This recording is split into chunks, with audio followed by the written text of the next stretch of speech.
यह उस समय की बात है जब अब्राहम लिंकन अमेरिका के राष्ट्रपति थे।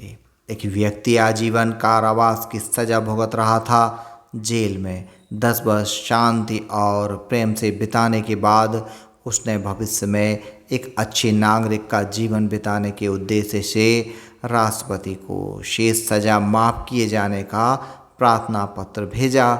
नियमानुसार उस समय प्रार्थना पत्र के साथ किसी विशिष्ट व्यक्ति या कैदी के किसी जिम्मेदार संबंधी का संतुति पत्र नथी किया जाना आवश्यक था। उसके साथ न होने पर कैदी की माफ़ी की अपील पर विचार नहीं किया जा सकता था।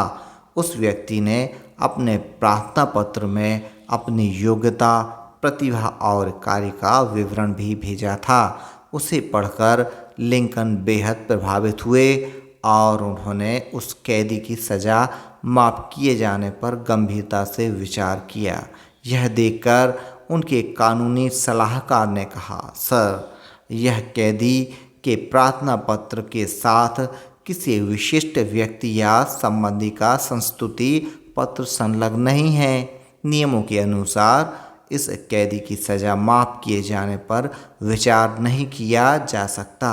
यह सुनकर लिंकन ने उस कैदी की सच्चाई के बारे में पता लगाया तो उन्हें मालूम हुआ कि वह कैदी वास्तव में जिम्मेदार नागरिक बनने की कोशिश कर रहा था। यह जानकर लिंकन ने अपने कानूनी सलाहकार से कहा, उस कैदी का कोई सिफारिशी नहीं है, लेकिन वह व्यक्ति वाकई उस काबिल है कि उसकी शेष सज़ा माफ़ कर उसे सामान्य जीवन बिताने का मौका दिया जाए।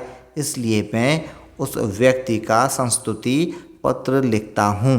यह कहकर उन्होंने उस कैदी का प्रार्थना पत्र स्वीकार कर लिया। कानूनी सलाहकार राष्ट्रपति के इस न्यायपूर्ण रवैये को देखकर उनके प्रति नतमस्तक हो उठा। उस कैदी को जब पता चला तो वह भी लिंकन के प्रति श्रद्धा से भर उठा। सज्जनता की उपाधि नामक यह कहानी चरित्र निर्माण की कहानियों से ली गई है, जिसके लेखक गंगा प्रसाद शर्मा जी हैं।